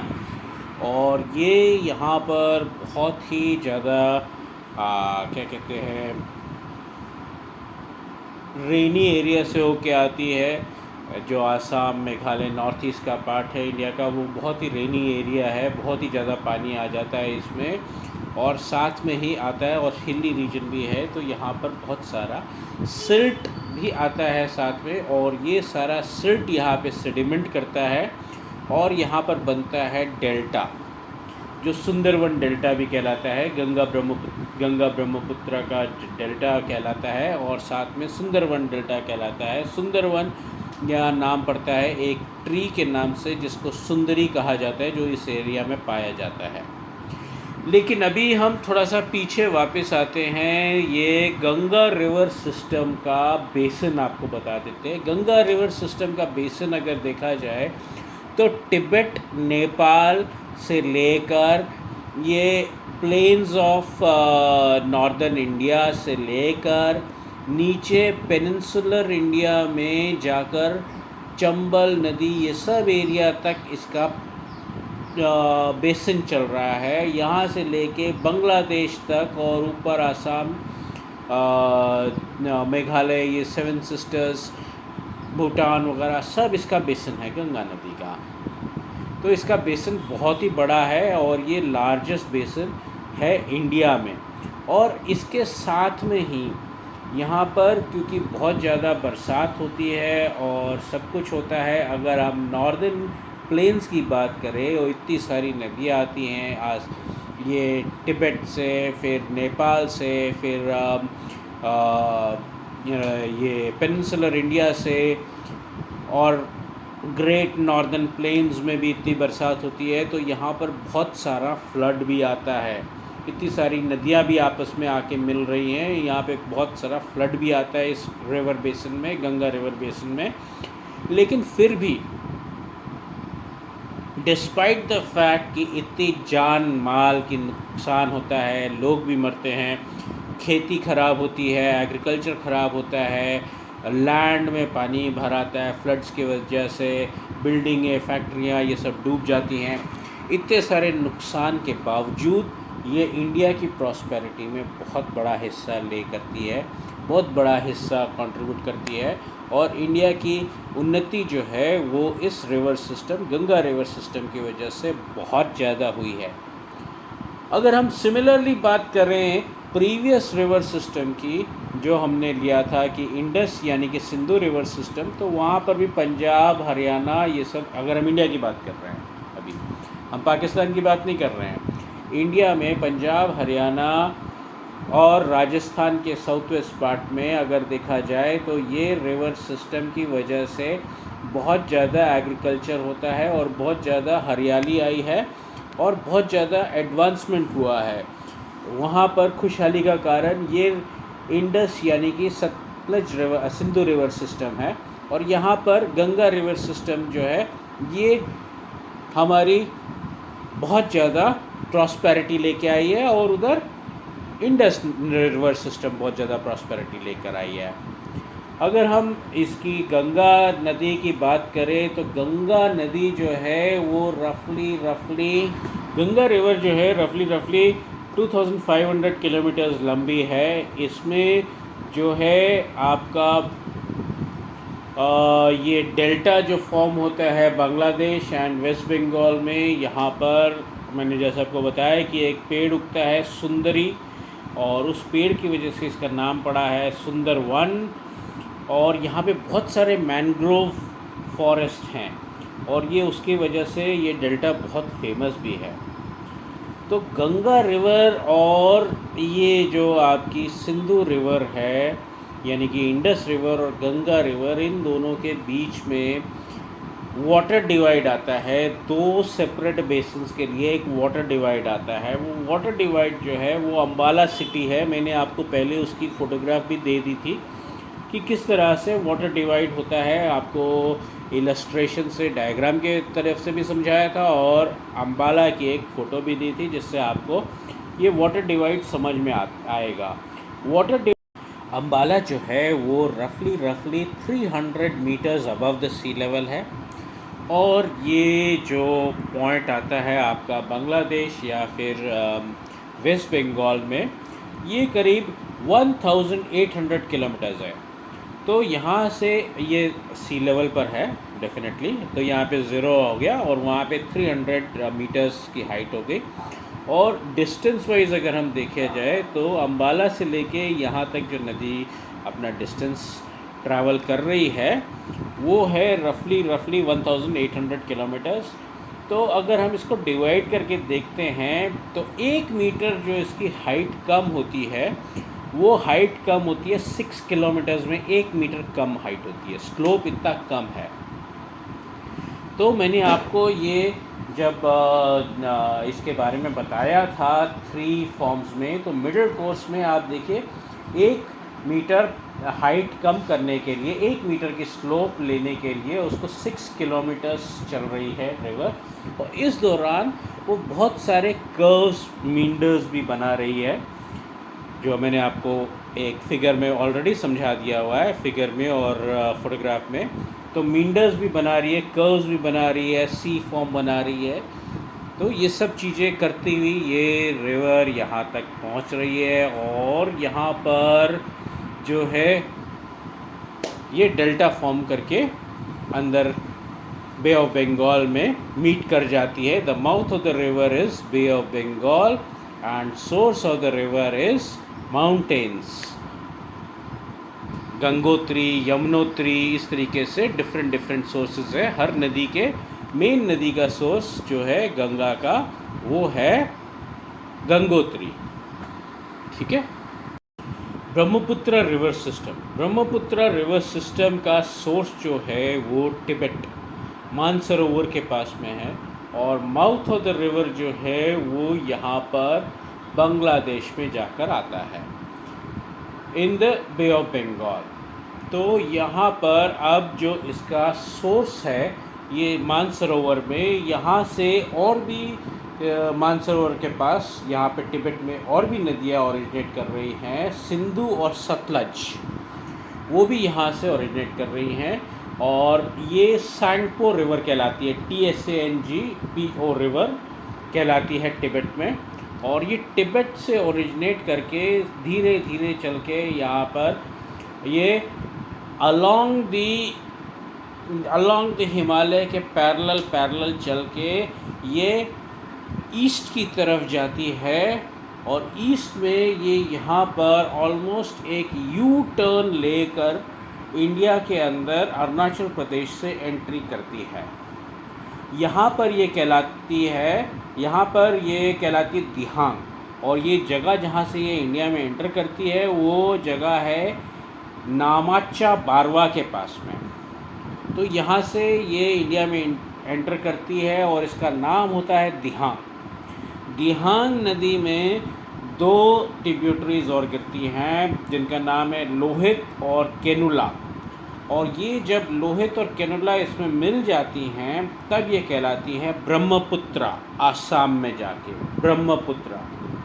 ब्रह्मपुत्रा अभी तक जितनी भी नदियाँ आपने देख रहे थे वो सबके फेमिनिन नाम थे, यानी कि स्त्रीलिंग में नाम थे, लेकिन इसका नाम पुल्लिंग में है और इसका नाम ब्रह्मपुत्र है। तो यहाँ पे नाम में भी थोड़ा सा डिफरेंस है। और ये जो है अभी तक जो तिब्बत में चल रही थी नदी, तो यहाँ पर इतना ज़्यादा इसमें वो फ्लो नहीं था, इतना ज़्यादा पानी नहीं था। लेकिन पानी जो है वो जब इंडिया में एंटर करती है तो यहाँ पर जो 7 सिस्टर्स हैं north east part of India, यहाँ पर बहुत ज़्यादा बरसात होती है। आपको पता ही होगा मेघालय ये सब यहीं पर आते हैं, मेघालय, नागालैंड, और यहाँ पे कितनी बरसात होती है। यहाँ पे छोटे छोटे हिमालय के पहाड़ भी हैं और बहुत बरसात होती है और बहुत स्लोप्स हैं। तो वो सारा का सारा सेडिमेंट लेके, जो बरसात इतनी ज़्यादा होती है तो सारा का सारा सेडिमेंट लेके ये जब रिवर आती है इंडिया में, तो इंडिया में इसका ब्रेडेड कोर्स होता है, सीधा कोर्स नहीं हो रहा है, ब्रेडेड कोर्स हो रहा है यहाँ पर। और ये बहुत ज़्यादा ट्विस्ट एंड टर्न्स कर रही है और बहुत ज़्यादा यहाँ पर पानी हो जाता है क्योंकि यहाँ पे बरसात इतनी ज़्यादा है। और ये रिवर का बेसिन इतना, अगर बरसात वाले पानी का बेसिन है तो समझ लीजिए कि ब्रह्मपुत्र में कितना पानी आ जाएगा और वो कितना ज़्यादा वहाँ पे फ्लड्स ये सब का हैवानियत आ जाएगी। बहुत ही डिवास्टेटिंग फ्लड्स आते हैं आसाम और बांग्लादेश के एरिया में। और यहाँ पर जो है नदी के अंदर जो ऊपर से सिल्ट आ रही है, ये इसके बेसिन में से जहाँ पे बरसात हो रही है वहाँ से जो सिल्ट, पत्थर, मिट्टी जो आ रही है उसकी वजह से नदी के अंदर, नदी के जो बेस है वहाँ पे सेडिमेंट कर जाता है और नदी शैलो हो जाती है और उसमें पानी जो है वो पानी में सारा सेडिमेंट हो जाता है और इस वजह से रिवर बेड का राइज ऊपर करता है और वो अपना कोर्स बहुत ज़्यादा बदलती रहती है। नदी एक रास्ते पर नहीं चलती है, बहुत ज़्यादा अपना कोर्स बदलती रहती है क्योंकि ये सेडिमेंट यहाँ पे बहुत ज़्यादा होता है मिट्टी का। तो ये आपके हो गया है Brahmaputra river system. Brahmaputra river system में अगर ब्रह्मपुत्र का बेसिन देखा जाए तो तिब्बत आ गया, फिर आपका इंडिया में अगर देखें तो 7 सिस्टर्स यहाँ पे नॉर्थ ईस्टर्न स्टेट्स, बंगाल, ये बांग्लादेश, ये आ जाता है इसका ब्रह्मपुत्र रिवर सिस्टम का बेसिन। और इधर से क्योंकि गंगा भी आ रही है तो ये गंगा का पानी भी इसमें आ रहा है। और मैंने आपको ये तो बता दिया कि ये गंगा के साथ जब बांग्लादेश में मिलती है तो उसके बाद में ये कहलाती है मेघना। और गंगा जो आ रही है इंडिया से वो यहाँ पे कहलाती है पद्मा। पद्मा और ब्रह्मपुत्र जब मिलते हैं तो वो कहलाते हैं मेघना। और ये यहाँ पर और एक चीज़ है वो है कि मैंने आपको बताया था कि रिवराइन आइलैंड्स भी होते हैं मैंने आपको शुरू में बताया था रिवराइन आइलैंड, तो वैसा ही एक रिवराइन आइलैंड आसाम में जाके बनता है और उसका नाम है माजुली। माजुली जो है दुनिया का सबसे बड़ा रिवराइन आइलैंड है इन द होल वर्ल्ड, और इतना बड़ा है कि उसके लिए एक डिस्ट्रिक्ट भी बना दी गई है आसाम में। आसाम अपने आप ही इंडिया में नॉर्थ ईस्ट में पड़ता है, और आसाम के भी फर्दर नॉर्थ ईस्ट में माजुली डिस्ट्रिक्ट आती है, जो एक लार्जेस्ट रिवराइन आइलैंड है पूरे दुनिया में। और ब्रह्मपुत्र नदी जो है 2900 किलोमीटर्स लंबी है लगभग, और इसका मैस्कुलिन नाम है, ये तो मैंने आपको बता ही दिया है। तिब्बत में ये सांगपो नदी कहलाती है, और बांग्लादेश में जाके इसको जमुना कहते हैं, जे से जमुना, JAMUNA। इंडिया में यमुना YAMUNA है, और बांग्लादेश में ब्रह्मपुत्र नदी को जमुना नदी कहते हैं, JAMUNA। तो जमुना और यमुना में ये एक डिफरेंस रखेगा आपके एग्ज़ाम के लिहाज से भी। तो this was about the Brahmaputra river system, और उसका बेसन भी मैंने बता दिया। और ये सुंदरवन में जाके इसका माउथ है, ये मीट करती है बे ऑफ बंगाल में, बांग्लादेश में जाके। इसी के साथ हिमालयन रिवर्स जो थी उसका हमने आपको पूरा बता दिया है, यानी कि इंडस रिवर, इंडस यानी कि सिंधु नदी, और Ganga river basin, Indus river system, Ganga river system, और Brahmaputra river system. Indus river system and Ganga river system के बीच में हमने आपको एक चीज़ बताई थी, वो थी वाटर डिवाइड, और वो था आपका अम्बाला में वाटर डिवाइड होता है इन दोनों रिवर बेसिन्स का। वैसा ही एक रिवर डिवाइड और होता है, जो होता है Himalayan reverse and peninsular river के बीच में, और वो वाटर डिवाइड होता है यहाँ पर करके रफली जो आपका वेस्टर्न घाट्स है वहाँ पर ये सेकेंड रिवर डिवाइड होता है, वाटर डिवाइड होता है वेस्टर्न घाट्स, और ये आता है between the Himalayan reverse and the peninsular reverse. अभी पेनिनसुलर रिवर्स में दो थोड़ी यूनिक नदियाँ आती हैं, जो है नर्मदा एंड तापी। ये यूनिक इसलिए है क्योंकि ज़्यादातर इंडिया की सारी नदियाँ आप देखोगे तो वो वेस्ट से ईस्ट की तरफ फ्लो कर रही है। जो पाकिस्तान में गई वो तो छोड़ दीजिए आप, जो इंडिया में जो नदियां हैं ज़्यादातर 90% नदियां या 99% नदियां वेस्ट से स्टार्ट करके ईस्ट की तरफ जा रही हैं। मतलब उनका सोर्स जो है वो वेस्ट में है, और माउथ ऑफ द रिवर जहाँ पे वो सी में जाके मिलती हैं वो ईस्ट में होता है।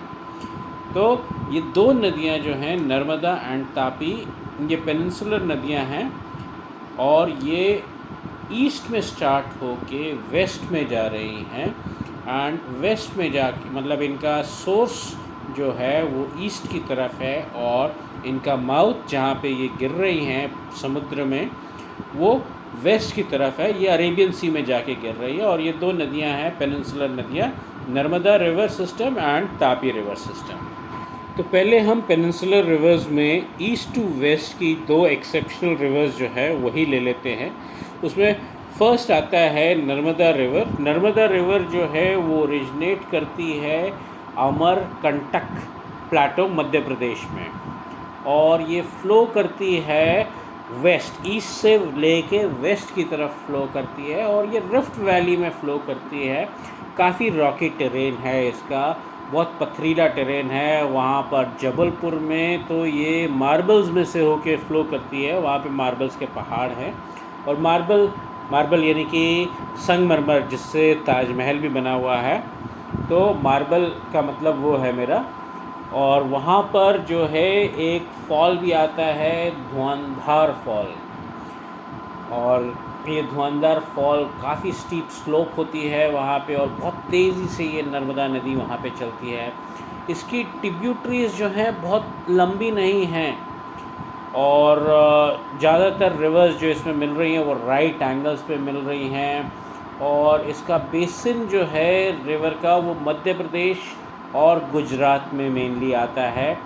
इसकी लंबाई जो है नर्मदा नदी की 1312 किलोमीटर्स ही है सिर्फ। ये दूसरी नदी जो है ये तापी रिवर है। तापी रिवर नर्मदा नदी से छोटी है और करीब 724 किलोमीटर्स लंबी है। ये ऑलमोस्ट नर्मदा नदी के पैरेलल ही चल रही है। ये भी ईस्ट से वेस्ट की तरफ फ्लो कर रही है और इसका सोर्स जो है वो आता है आपका मध्य प्रदेश में सतपुड़ा रेंज में। ये बेतुल डिस्ट्रिक्ट में आता है और ये भी रिफ्ट वैली के थ्रू होकर के चलती है और अरेबियन सी में जाके ये गिरती है। इसका बेसिन जो है तापी रिवर बेसिन जो है वो मध्य प्रदेश, महाराष्ट्र और गुजरात में है। तो यहाँ पर से इसका सारा पानी कलेक्ट करके लाती है और ये फाइनली जाके अपना अरेबियन सी में गिरती है। एंड ईस्ट से वेस्ट की तरफ जाने वाली ये दूसरी रिवर है जो एक एक्सेप्शनल में हमने आपको पहले ले लिया है पेनिनसुलर रिवर्स में से। हमने पिछले चैप्टर में आपको बताया था कोस्टल प्लेन्स के बारे में। जो कोस्टल प्लेन्स हैं between the Western Ghats and the sea coast वो बहुत नैरो हैं इधर। तो वहाँ से और उस वजह से यहाँ की जो नदियाँ हैं वो भी काफ़ी छोटी हैं, बहुत ज़्यादा बड़ी नहीं हैं। उनका छोटा सा कोर्स होता है और वो वेस्ट की डायरेक्शन में फ़्लो करती हैं। जैसे ये दो नदी आपको बताई, नर्मदा एंड तापी। इसके अलावा दो और नदियां हैं जो वेस्ट की डायरेक्शन में फ़्लो करती हैं, वो है साबरमती और माहीसागर। और ये नदियां जो साबरमती और माहीसागर यानी कि माही नदी, ये भी यहीं पर वेस्टर्न घाट्स के पास में ही जाके ये अरेबियन सी में मीट करती हैं, ईस्ट टू वेस्ट फ़्लो करती है। और इसके बारे में आपकी बुक में ज़्यादा नहीं बता। अब हम वेस्ट टू ईस्ट की नदियों में आते हैं। पेनिनसुलर इंडिया की वेस्ट टू ईस्ट फ्लोइंग यानी कि जिसका सोर्स जो है वेस्ट की तरफ है और माउथ ऑफ द रिवर जहाँ पे वो सी में गिरती है वो ईस्ट की तरफ है। तो ये नदियों में सबसे मेन नदी जो है उस पे हम आते हैं, वो है गोदावरी नदी। गोदावरी नदी जो है सबसे बड़ी नदी है इन दिस पेनिनसुलर प्लेटो। और ये जो है ये कितनी लंबी, रफली ये 1465 किलोमीटर्स लंबी है। और ये गंगा ऑफ साउथ भी कहलाती है क्योंकि ये बहुत बड़ी है और इसका बेसिन भी बहुत बड़ा है, तो इसको गंगा ऑफ साउथ भी कहलाया जाता है। ये ओरिजिनेट करती है नासिक के पास वेस्टर्न घाट्स में महाराष्ट्र में और ईस्टवर्ड फ्लो करती है, बे ऑफ बंगाल में जाके मिलती है ये। और ये 50% इसका बेसिन जो लाई करता है वो महाराष्ट्र में करता है। उसके अलावा मध्य प्रदेश और आंध्र प्रदेश में भी इसका बेसिन है। और इसकी जो मेन ट्रिब्यूटरीज जो हैं वो आती हैं पूर्णा, वर्धा, प्राणहिता, मंजरा, वैनगंगा, पेनगंगा, ये सब इसकी मेजर ट्रिब्यूटरीज़ हैं। और मैंने आपको बता ही दिया कि ये गंगा ऑफ द साउथ भी कहलाती है। नेक्स्ट जो आता है again west to east peninsular नदियों में, वो है महानदी।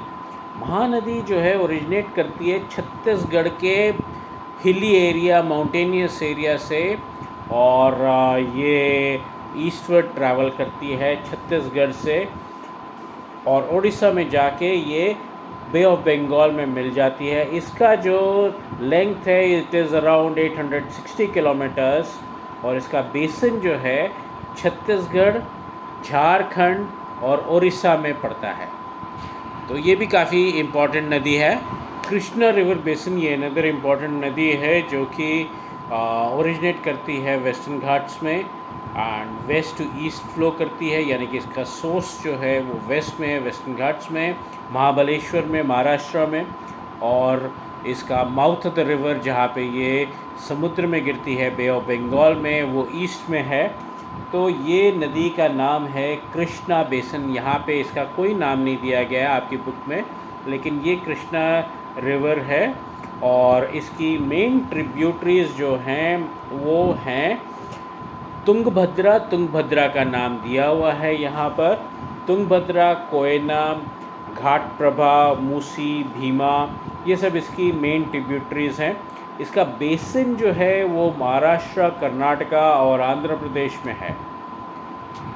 ये आप देख रहे हैं Kaveri river basin. Kaveri river जो है ये ओरिजिनेट करती है ब्रह्मगिरी रेंज, वेस्टर्न घाट्स में। अगेन वेस्ट की तरफ ओरिजिनेट करती है। माउथ ऑफ द रिवर जो है ब्रह्मगिरी रेंज, वेस्टर्न घाट्स में है।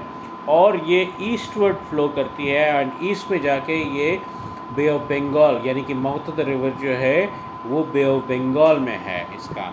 तो west to east flowing another river है कावेरी बेसिन। ये ओरिजिनेट करी ब्रह्मगिरी रेंज, वेस्टर्न घाट्स में। करीब 760 किलोमीटर्स ये ट्रैवल करती है। और इसकी मेन ट्रिब्यूटरीज जो हैं वो है अमरावती, भवानी, हेमवती, कालिनी, ये सब इसकी मेन ट्रिब्यूटरीज है। इसका बेसिन जो है वो केरला, कर्नाटका और तमिलनाडु में पड़ता है। और ये इस माउथ ऑफ द रिवर जो है जहाँ पे ये सी को मीट करती है वो है कुडलोर के पास में, तमिलनाडु में। तो वहाँ पर ये बे ऑफ बंगाल को मीट करती है। तो ये थी आपकी मेजर रिवर्स जो पेनिनसुलर इंडिया में आती हैं, पेनिनसुलर रिवर्स जो कहलाती हैं। उसके अलावा और भी हैं जो again west to east flow करती हैं, वो छोटी हैं इनके कंपैरिजन में। और वो भी सारी की सारी वेस्ट से स्टार्ट होके ईस्ट में बे ऑफ बंगाल में जाके गिरती हैं। और उनका कुछ का नाम है दामोदर, ब्रह्माणी, वैतराणी, स्वर्ण रेखा। तो वो कंपेयर टू दीज वो छोटी हैं और उनको ज़्यादा डिस्कस नहीं करा गया है आपकी बुक में। रिवर बेसिन से अब हम आगे बढ़ते हुए लेक्स पर आ जाते हैं। लेक्स आपको पता है कि बहुत सारी हैं इंडिया में और उनका अलग अलग तरीके से बनती हैं।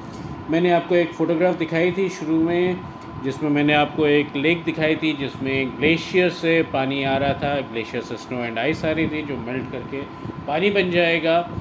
तो वो ऐसी जो लेक्स हैं वो हिमालयन रीजन में हैं इंडिया में, जहाँ पे सोर्स ऑफ दी पानी जो है, सोर्स ऑफ वाटर जो है वो ग्लेशियर्स हैं। उसके अलावा यहाँ पर ग्लेशियर के अलावा उसके आसपास में भी बरसात गिरती है और वहाँ से भी पानी आता है। तो जब भी रेनी सीज़न जैसे होता है वहाँ पर बहुत ज़्यादा पानी आ जाता है। समर में डेफिनेटली वो ग्लेशियर से पानी आ ही रहा है, विंटर में भी आ रहा है, समर में भी आ रहा है, लेकिन समर सीज़न में ग्लेशियर से ज़्यादा पानी आता है क्योंकि तब आइस और स्नो जो है ग्लेशियर की मेल्ट करती है और समर के इमीडिएटली बाद में आ जाता है रेनी सीज़न। तो रेनी सीज़न में खूब बरसात होती है, तो उस टाइम पे ये जो हिमालयन लेक्स हैं इनमें बहुत ज़्यादा पानी होता है और यहाँ से कई नदियाँ भी चालू होती हैं।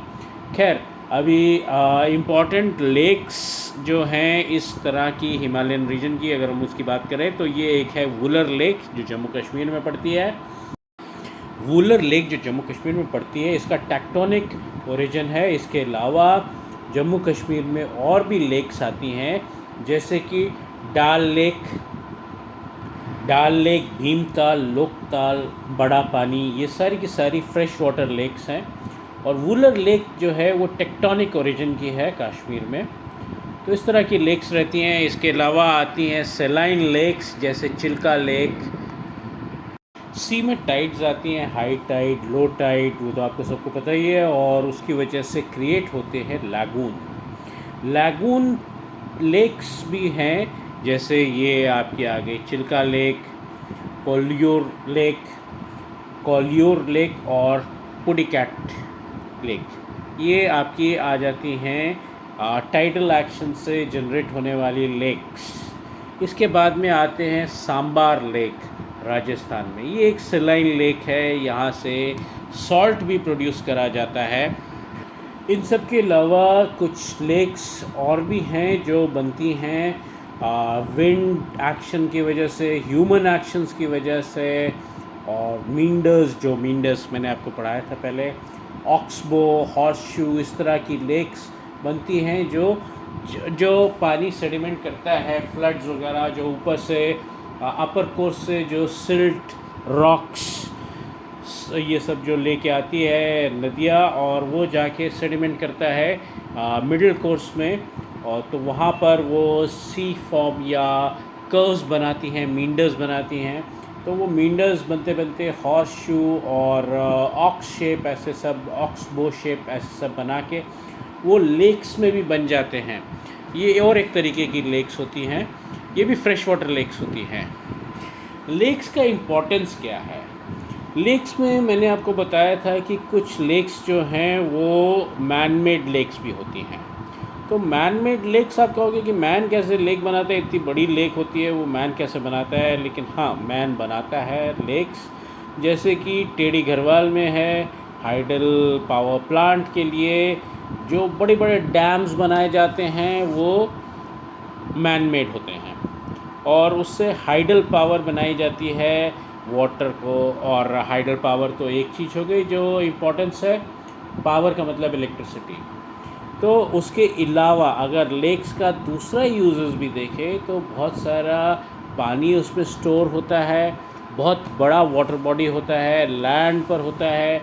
ऑब्वियसली उसमें ग्लेशियर्स या फिर चश्मे यानी कि स्प्रिंग्स, इस तरीके से लेक बनती है, या फिर उसमें से बहुत सारा बरसात की वजह से जो बेसिन है उसमें से पानी आता है, उसके कैचमेंट एरिया से पानी आता है लेक में।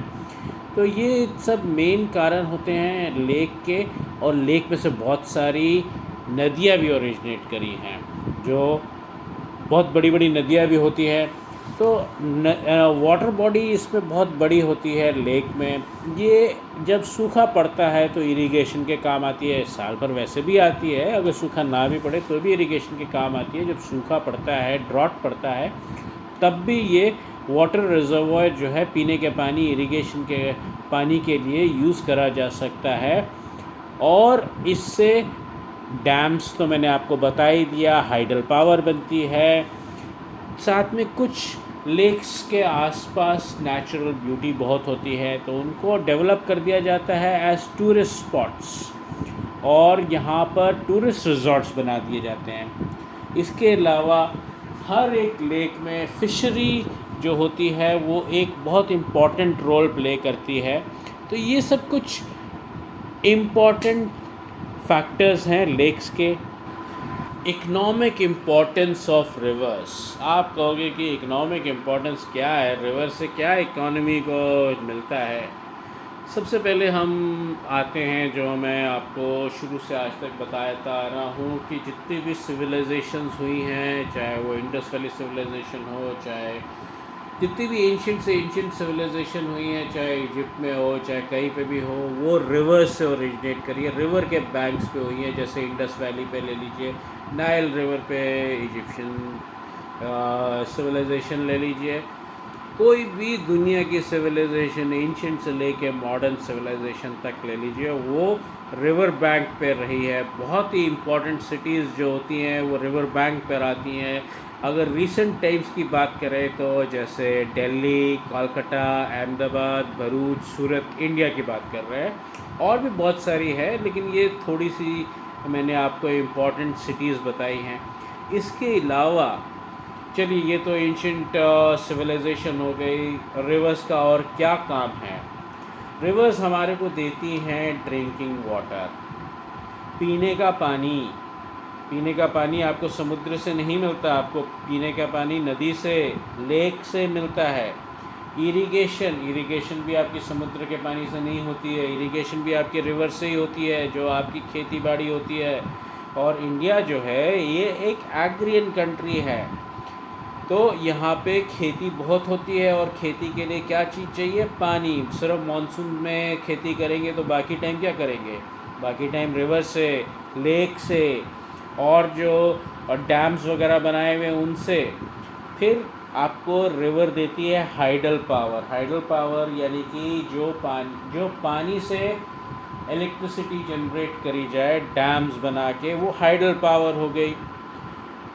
तो डैम से ना सिर्फ आपको, डैम्स जो होते हैं वो मल्टीपर्पज़ प्रोजेक्ट्स होते हैं, वो सिर्फ एक चीज़ नहीं करते, सिर्फ एग्रीकल्चर नहीं करते, वो पीने का पानी भी देते हैं, एग्रीकल्चर के लिए इरिगेशन के लिए भी पानी देते हैं, हाइडल पावर भी बनाते हैं, बहुत सारे उनके काम होते हैं। तो हाइडल पावर प्रोजेक्ट्स, डैम्स, ये सब हो गया। फिर नेविगेशन, रिवर में बोट्स भी चलती हैं जो सामान एक जगह से दूसरी जगह लेके जाती हैं, और अभी इंडिया में रिवर नेविगेशन को, रिवर को भी यूज़ करना है as a means of transportation, भारी सामान। अब डाउन द रिवर जब जाना होता है, यानी कि from the source of the river to the mouth of the river, तो आपको काफ़ी कम एनर्जी लगेगी। लेकिन जब आपको from the mouth of the river to the source of the river जाना है तो आपको काफ़ी ज़्यादा एनर्जी लगेगी। तो रिवर जो है नेविगेशन के लिए भी बहुत ज़्यादा यूज़फुल होती हैं, और ये मैन के लिए बहुत ज़्यादा इम्पॉर्टेंट और एक चीज़ आती है, वो है इंडस्ट्री। जितनी भी इंडस्ट्री लगती है वो ज़्यादा से ज़्यादा इंडस्ट्री रिवर बैंक्स पे लगती है, और रिवर बैंक्स पे या रिवर के काफ़ी पास में ही लगाई जाती है इंडस्ट्री, क्योंकि इंडस्ट्री में भी बहुत सारा पानी यूज़ करा जाता है।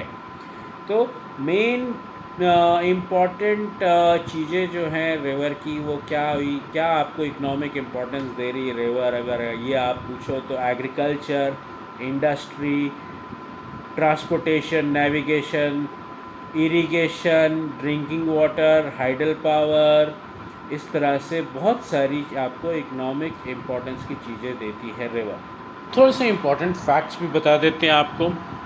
हाइड्रोस्फीयर जो है, यानी कि पानी जो है, 71% ऑफ द अर्थ सरफेस को कवर करता है।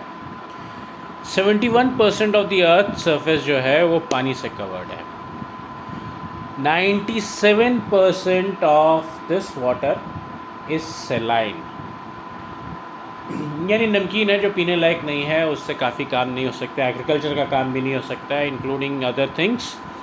तो 71% अगर अर्थ पानी की बनी हुई है, तो बाकी लैंड फॉर्म में जो अर्थ है, जिसमें लैंड भी आ जाएगा, माउंटेन भी आ जाएगा, डेजर्ट भी आ जाएगा, सब कुछ आ जाएगा, वो 29% है।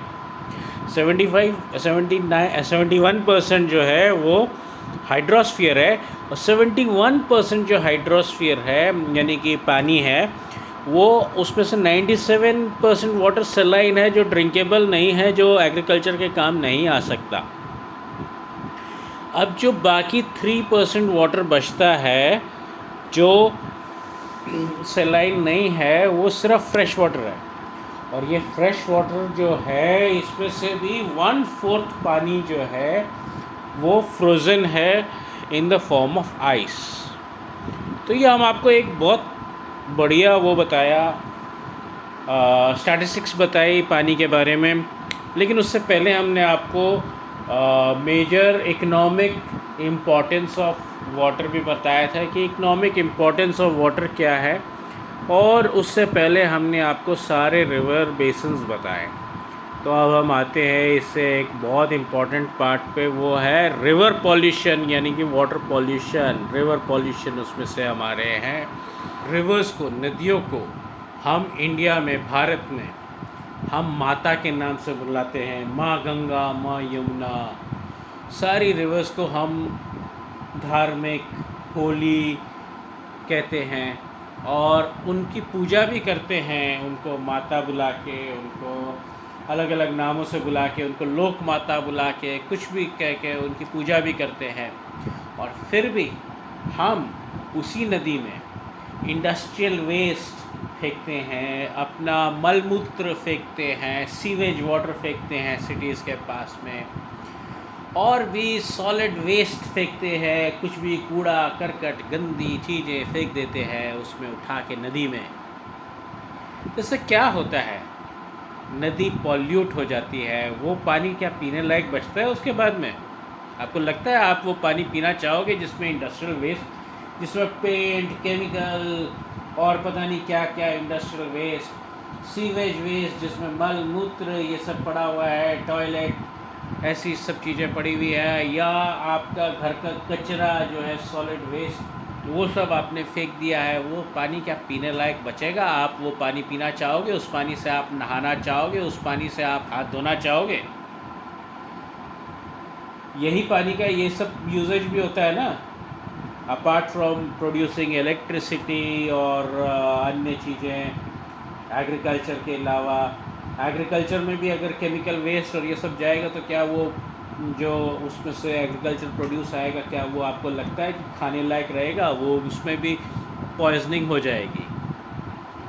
तो ये सब पॉल्यूशन की चीज़ें हैं जो इंडस्ट्रियलाइजेशन और अर्बनाइजेशन के साथ साथ जैसे जैसे इंडस्ट्रियलाइजेशन बढ़ रहा है और जैसे जैसे हम अर्बनाइज कर रहे हैं वैसे वैसे हम अपनी नदियों को पॉल्यूट कर रहे हैं, और ये एक नेशनल प्रॉब्लम है। गवर्नमेंट इसके लिए स्पेशल एफर्ट्स ले ही रही है, लेकिन क्या आपको लगता है कि गवर्नमेंट इसमें सक्सेसफुल होएगी? नहीं हो सकती जब तक आप और मैं यानी कि पब्लिक इसमें पार्टिसिपेट ना करे और पब्लिक गवर्नमेंट के साथ मिल के काम ना करे, तब तक ये कभी भी सक्सेसफुल नहीं हो सकता। पब्लिक के साथ साथ इंडस्ट्री को भी आना पड़ेगा, इंडस्ट्री को भी अपना कंट्रीब्यूशन देना पड़ेगा, उसको वेस्ट नहीं डालने पड़ेंगे, वेस्ट का ट्रीटमेंट करके फिर अंदर डालें। तो जब तक पब्लिक पार्टिसिपेशन नहीं होएगा तब तक ये पॉल्यूशन ख़त्म नहीं हो सकता है, रिवर पॉल्यूशन। अब हम चैप्टर के काफ़ी हद तक एंड पर ही आ गए हैं, तो एक बार फिर से मैं आपको सबको रिक्वेस्ट करूँगा कि आपने हमारे वीडियोस ग्लोबल एजुकेशन के सारे वीडियोस देखे ही होंगे और ये वाला वीडियो भी आप देख ही रहे हो, तो आप बहुत ही जल्दी इसको लाइक शेयर और सब्सक्राइब करिए, क्योंकि आपका सब्सक्रिप्शन जो है वो हमारे लिए बहुत महत्वपूर्ण है। ये हमारे को बहुत प्रोत्साहन देता है, इनकरेजमेंट देता है। कोई हम आपसे पैसे तो लेते नहीं हैं, तो यही इनकरेजमेंट हमारे काम आता है। आपका सब्सक्रिप्शन, आपका लाइक, आपका शेयर और सब्सक्राइब, इसके अलावा जो भी आपको चीज़ चाहिए है वो आप कमेंट्स में डाल के दीजिए, हम पूरा कर सकते होंगे तो हम ज़रूर करेंगे, आपकी पूरी मदद करेंगे। चलिए हम लास्ट पार्ट पर आते हैं जो है measures to prevent water pollution. अभी तक मैंने आपको काफ़ी सारे इम्पोर्टेंस बताई है नदियों की, पानी की, और आपको कुछ स्टैटिस्टिक्स भी प्रेजेंट करी थी जो आपकी बुक में दी गई थी, जिसमें आपको बताया गया था कि 75% ऑफ द अर्थ जो है वो पानी से बनी हुई है, और उसमें से जो 97% पानी है वो सलाइन है, सिर्फ 3% पानी जो है वो फ्रेश वाटर है, और वो जो 3% पानी जो आपका फ्रेश वाटर है उसमें से भी 1/4 पानी जो है फ्रोज़न है in the form of snow and ice. तो आपके पास बचता कितना पानी है पीने के लिए, या आपके इंडस्ट्री को चलाने के लिए, या हाइडल पावर जनरेट करने के लिए बहुत कम पानी बचता है, और वो पानी में भी पॉल्यूशन किया जा रहा है due to sewage, due to industrialisation and due to solid waste. तो उसको अब हमारे को कंजर्व करना है। गवर्नमेंट तो अपनी तरफ से पूरा एफर्ट लगा रही है। गवर्नमेंट ने लगाया है जो वो कहलाता है national river conservation project NCRP, और NCRP में उसने second stage of Ganga river purification भी इंट्रोड्यूस कर दिया है। लेकिन आपको क्या लगता है, जैसे मैंने आपको पहले बताया था कि गवर्नमेंट के अकेले के इनिशिएटिव से ये चीज़ें हो सकती है? नहीं हो सकती है, उसमें पब्लिक पार्टिसिपेशन की ज़रूरत है। आपको और हमको भी अपनी आदतें सुधारनी होंगी, वैसे ही इंडस्ट्री को भी अपनी आदतें सुधारनी होंगी। हम जो हमारे घर का वेस्ट बाहर फेंकते हैं उसको हमको देखना पड़ेगा कि डोमेस्टिक वेस्ट जो है हमारा वो रिवर में ना जाए, और सिमिलरली इंडस्ट्री जो है वो जो इंडस्ट्रियल वेस्ट बाहर फेंक रही है उसको क्लीन करके उसमें से टॉक्सिक चीज़ें बाहर निकालनी पड़ेंगी, उसको फ़िल्टर करना पड़ेगा, टॉक्सिक चीज़ें रिमूव करके, और फिर ही देखें कि वो रिवर में जाए। और रिवर में अगर ना भी जाने दे तो बहुत अच्छी बात है। तो इसके साथ ही हम एंड ऑफ द चैप्टर पर आ गए हैं, and this is the end of the chapter. Till the next chapter, wish you all the best. मिलते हैं नेक्स्ट चैप्टर में।